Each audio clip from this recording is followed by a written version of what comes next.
Alors pourquoi certains Tensor-Rings ont-ils des billes, alors que d'autres n'en ont aucune? Ce n'est pas seulement une simple question d'esthétique. Selon les chercheurs de Slim Sperling, chaque élément ajouté à un Tensor-Ring peut modifier son comportement. Les billes n'étaient donc pas placées au hasard. Elles étaient ajoutées à des endroits précis de l'anneau, et toujours après de nombreuses expérimentations. Mais quel était leur rôle?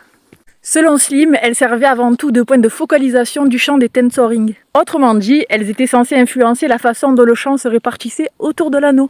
Leur position, leur nombre, leurs matériaux, tout cela faisait partie de ces recherches. C'est d'ailleurs pour cette raison que l'on trouve des Tensor-Rings sans billes, avec une seule bille, ou avec plusieurs billes réparties autour de l'anneau.